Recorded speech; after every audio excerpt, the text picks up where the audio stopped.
Sejam bem-vindos.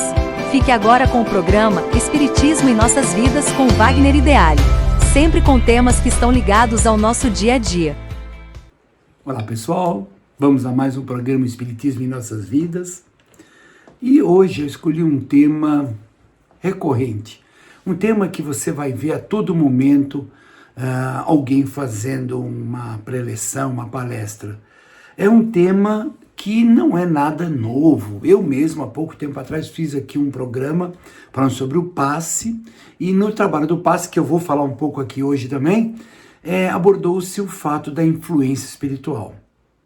Eu entendi que eu precisava falar de novo sobre isso. Talvez não para vocês, mas para mim. Talvez não que vocês, as pessoas que estão nos escutando, tenham alguma dificuldade, mas eu tenho. Eu achei interessante falar. Veja, o Kardec, ao perguntar se os espíritos influenciam nossas vidas, dentro daquela pesquisa profunda que ele fez, a resposta foi: os espíritos influenciam sim no seu pensamento e nos atos, muito mais do que a gente imagina. A partir daí, levanta-se um questionamento. Então, qual o valor do livre-arbítrio se os espíritos influenciam? Então, eu não tenho culpa de nada, eu não tenho responsabilidade, que os espíritos me influenciam. Então, nós temos que começar a ter algumas reflexões.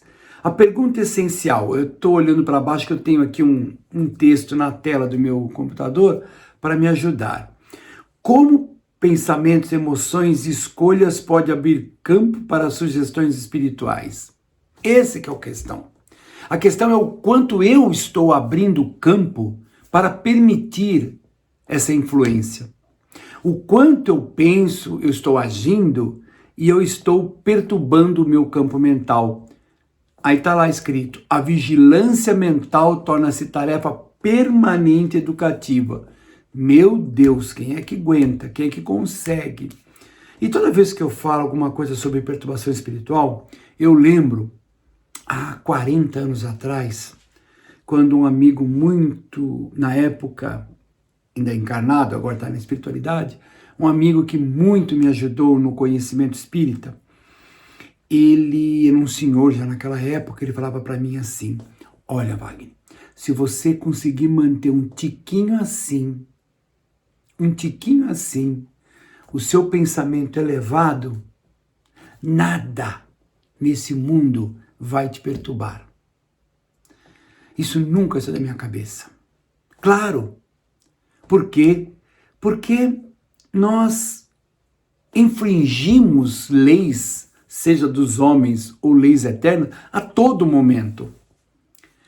Sabe, quando a gente até passa um pano nos nossos erros e atacamos os erros dos outros, né?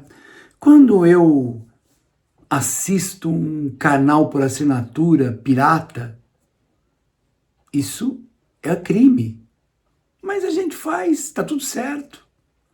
Quando, agora nem tanto, né? Mas antes se assistia... Não, ainda continua assistindo filme pirata na televisão, pela internet. Quando a gente pega vamos pensar assim, um atestado médico falso para poder, né, se livrar de uma prova, se livrar de um dia que não quer trabalhar. Estou falando coisas pequenas, mas está errado. Ou aquele pensamento em que você está sorrindo para a pessoa, mas dentro do seu coração você não está feliz. Você está achando que aquela pessoa não é uma pessoa legal, aquela pessoa não... Então a gente emite pensamentos pesados. Quantos de nós não fazemos isso? Quantos de nós não temos atitudes incorretas no nosso dia a dia?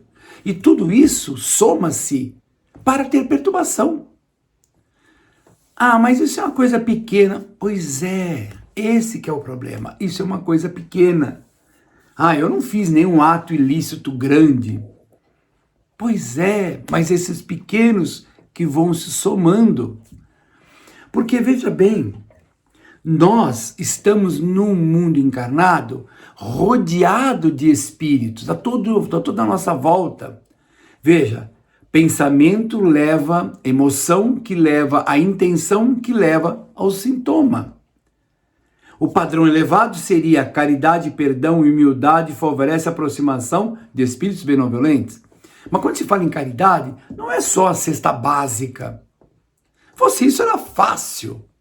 Pega aí um dinheiro, compra-se centenas de cesta básica, entrega, pronto, eu já fiz a minha parte, eu já sou um espírito de luz.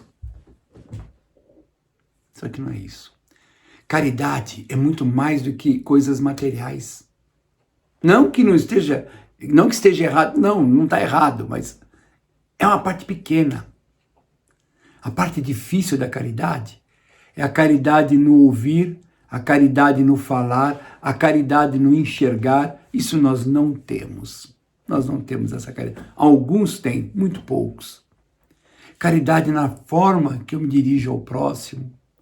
Caridade em ter compaixão. Como? É se colocar no lugar do outro. Nós não fazemos isso, pois nós somos superiores. E aí vem o segundo item, humildade. A verdadeira humildade. Não baixar a cabeça para os outros verem que a gente é humilde. Não falar baixinho para dar uma de bonzinho, de humilde. Isso é balela. A humildade é um comportamento profundo do ser. Perdão. Perdoar a si. Quem nós não nos perdoamos, na maioria das vezes. Perdoar o próximo. Comportamentos nesse nível, essa postura, vai nos levar a um padrão mental diferente. E atrai espíritos bons. Porque estão vendo que você está tentando construir algo e eles querem participar, ajudar, colaborar. Agora, quando eu tenho revolta, egoísmo, ódio, pensamentos dos mais deturpados, ações, comportamentos do dia a dia, bom, aí nós vamos atrair espíritos desequilibrados. Não sei se nós vamos atrair espíritos maus, que querem fazer maldade, talvez nem chegue a tanto, mas espíritos desequilibrados, que vão trazer para nós mais desequilíbrios. A sintonia é a chave da convivência espiritual. Ah, mas eu não quero convivência espiritual. Não é uma questão de querer. Você, eu, nós vivemos com espíritos às nossas voltas.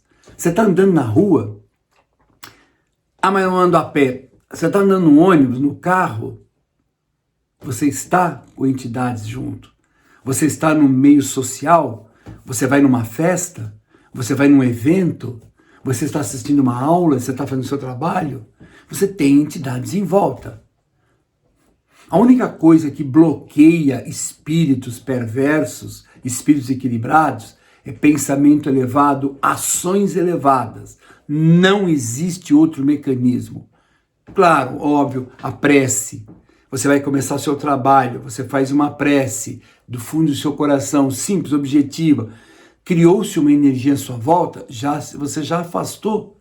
E mantém o pensamento elevado, com amor, com trabalho. Ah, mas eu ganho pouco, então eu faço o serviço de qualquer jeito. Pronto, já complicou tudo. Na verdade, você tem que fazer seu trabalho. Ah, mas eu estou ganhando mal. Então procure outro. Enquanto você está ali, faça bem feito. Faça como precisa ser feito. Isso é dignidade. Isso é ética. E ser espírita, antes de mais nada, ser ético. As escolhas nossas diárias, cada pensamento reforçamos uma direção. A nossa luz interior, a melhoria moral, muda a frequência mental. Pois é, mas essa é a parte mais difícil da doutrina. Ficar na internet discutindo o sexo dos anjos, como você vai ver aí nas redes sociais, um falando, defendendo o que eles chamam de, como é que é? Espiritismo progressista, o outro defendendo os princípios doutrinários e assim por diante. Tudo bem, é um questionamento válido, mas não podemos ficar em cima disso. Nós temos que ir atrás das nossas mudanças interiores. E as nossas mudanças interiores, elas são muito difíceis. Nos transformar em espíritos melhores. Pois é, as companhias espirituais significa que nós atraímos por afinidade e não por acaso. Porque quando o espírito não me influencia, eu perco meu livre-arbítrio? Não, você que decide. Eu vou te perguntar, o que você acha disso? E você? E você? E você? Eu já peguei a opinião de um monte de gente, agora eu tenho que tomar uma decisão. É difícil. Seria fácil deixar que o outro decida por mim, sem a menor dúvida. O livre-arbítrio vai trabalhar da seguinte forma: a sugestão gera o discernimento gera uma escolha e a escolha gera uma ação. Pois é. É que nós fazemos isso de uma forma meio automática e não percebemos que o primeiro item, que é a sugestão, ela pode vir de fora. E geramos um discernimento em cima daquele assunto e aí chegamos a uma escolha. E muitas vezes essa escolha, ela é uma escolha dúbia. Pois é, essa percepção, reconhecer o tipo de pensamentos que nos visita. Eu tenho uma aluna, na casa espírita onde eu trabalho, nós somos vamos dizer assim, o responsável pelo curso, o coordenador do curso. E uma aluna um dia desses falou uma coisa para mim, ela falou assim, quando eu sinto assim que eu não estou bem, que eu estou tendo umas ideias assim que não tem nada a ver comigo, eu paro, bato o pé no chão, firme, falo, isso aqui não é meu, eu estou fora. Achei muito legal isso. Essa resistência que ela cria em receber influências. Como é que eu sei se a influência é ruim? Claro que você sabe se a influência é ruim ou é boa. É o que está acontecendo. Eu começo a pensar mal daquela pessoa. Isso é bom? Quem sou eu para poder julgá-la? Não sou ninguém. Quem no mundo tem capacidade de julgar alguém? Ninguém. Mas e um juiz? Ele quer uma profissão. E lá vai ter um advogado que vai dizer uma coisa, o advogado que vai dizer outra. Aí ele vai chegar numa conclusão, que muitas vezes não é o correto. Não é o correto. Mas por trás dessa decisão dele existiam outros e outros conceitos que não cabe colocar agora aqui. Onde você quer chegar com isso? Eu quero chegar de que Deus está em tudo. Nada acontece no universo sem que essa energia maior esteja por trás. Aquela coisa simplória que muita gente dá risada, não cai uma folha de uma árvore sem a vontade de Deus, é uma coisa tão estranha, mas é profundo.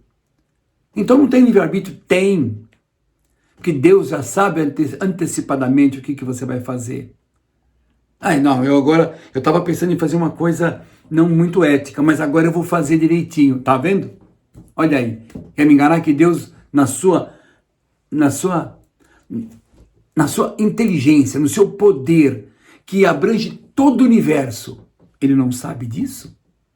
Bom, eu não acredito em Deus. Bom, aí já não tem como a gente conversar. Aí a conversa, ela acaba.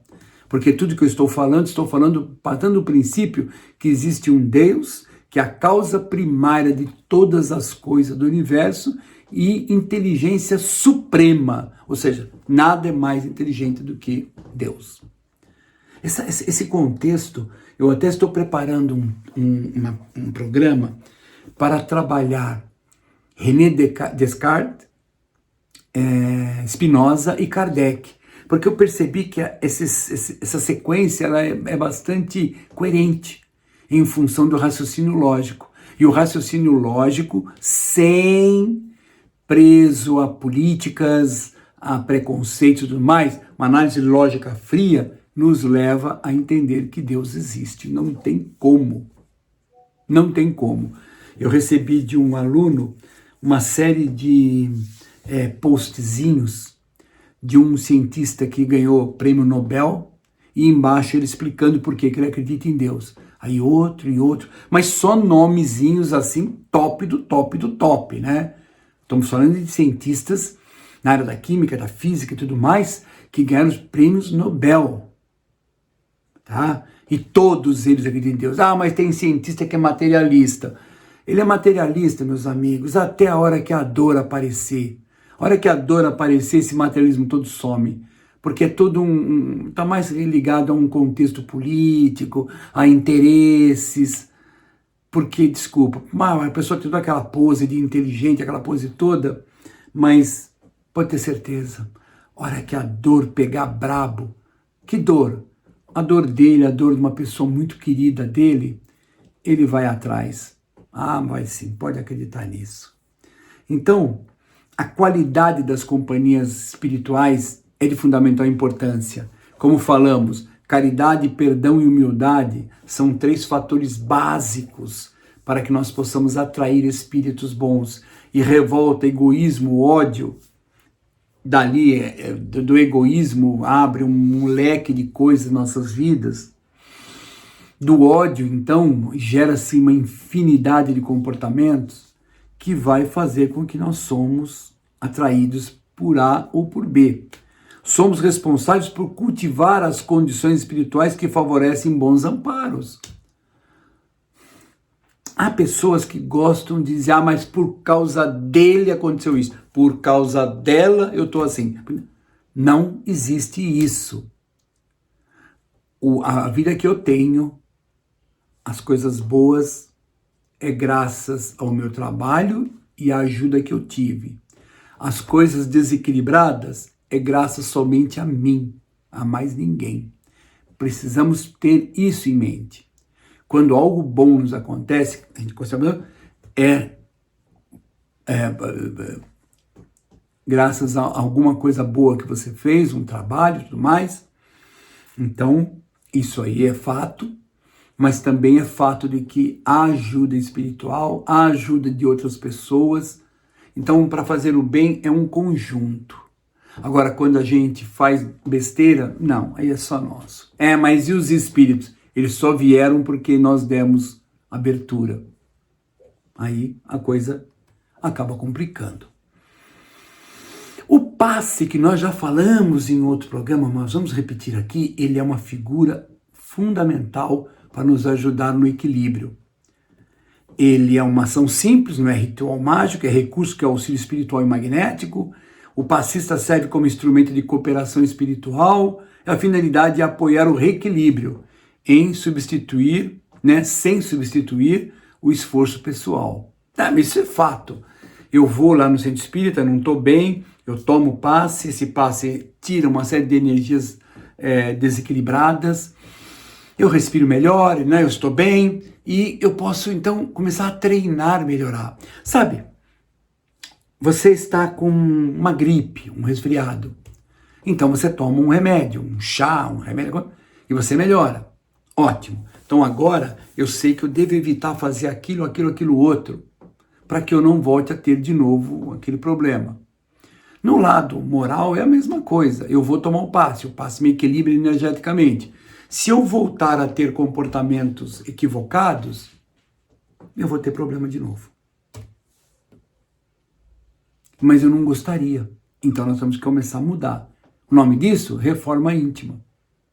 Quando você lê o Evangelho é o quê? Eu já falei isso em vários programas, porque eu escutei uma vez um palestrante, achei um espetáculo. O Evangelho é um manual de como se machucar menos.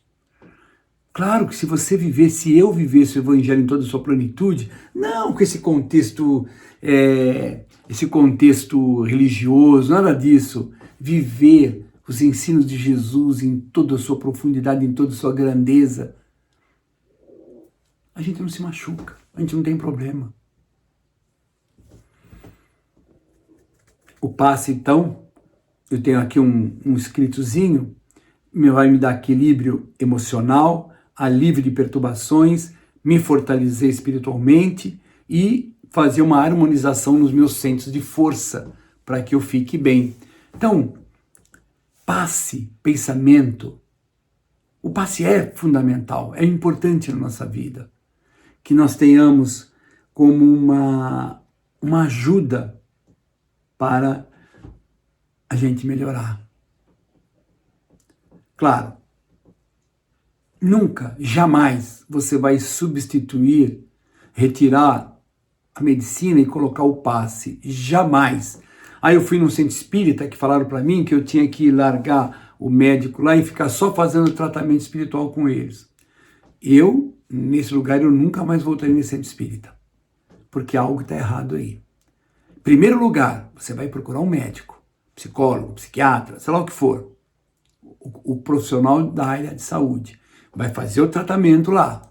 Aí você vai procurar o centro espírita, vai fazer o tratamento do centro espírita. Porque aí você equilibra o campo energético, o campo espiritual e o campo físico.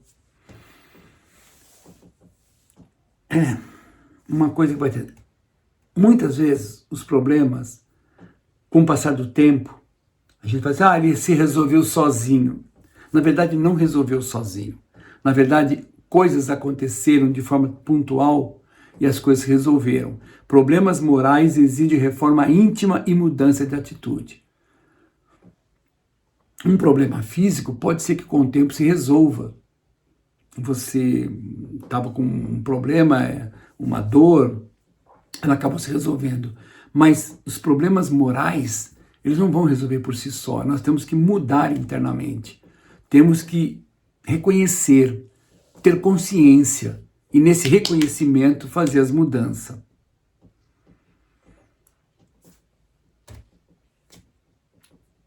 Um outro elemento fundamental para essa reforma íntima, para a influência dos espíritos serem benéficas e não maléficas.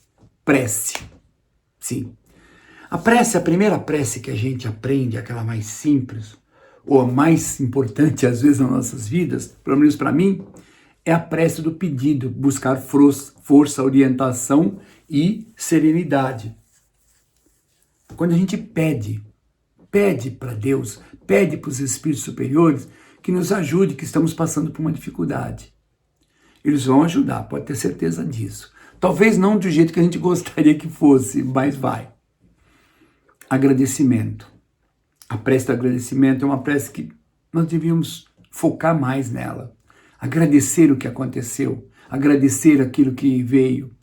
E a prece maior de todas é o reconhecimento da grandeza divina. Como disse Jesus, Pai, faça a tua vontade e não a minha. A prece, ela eleva a vibração, fortalece a mente, atrai bons espíritos e harmoniza o ambiente. Prece é tudo nas nossas vidas. Antes, nós tínhamos ansiedade. Durante, vamos obtendo elevação. E depois, obtemos a serenidade. Esse é o papel da prece nas nossas vidas. Então, nós vamos perceber então que temos que ter vigilância de pensamento, ambientes saudáveis, prática do bem, passe como auxílio e prece diária. Isso vai nos ajudar a vencer.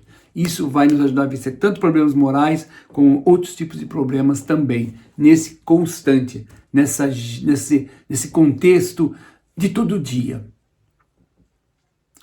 A influência é constante, mas regulada pela sintonia. O passe nos dá apoio energético, a prece nos eleva quando ela é sincera e o caminho segura a melhoria moral, a vigilância, a prática no bem. É muito difícil chegar assim e dizer, não, eu vou conseguir afastar os espíritos obsessores, eu vou conseguir eliminar um desequilíbrio moral. Não, não é fácil. Nós tentamos colocar aqui em rápidas palavras uma coisa para que a gente vá e vivencie. Destruir essas influências, usar o passe como uma ferramenta para nos ajudar, usar a prece para nos ajudar, e a partir daí nós vamos obtendo a melhoria moral, e a vida vai ficando mais fácil, e a gente vai se sentindo melhor, doenças físicas vão se afastando. Acredite, é um caminho válido. É isso aí, pessoal. Ficamos por aqui e até o nosso próximo programa, o Espiritismo em Nossas Vidas.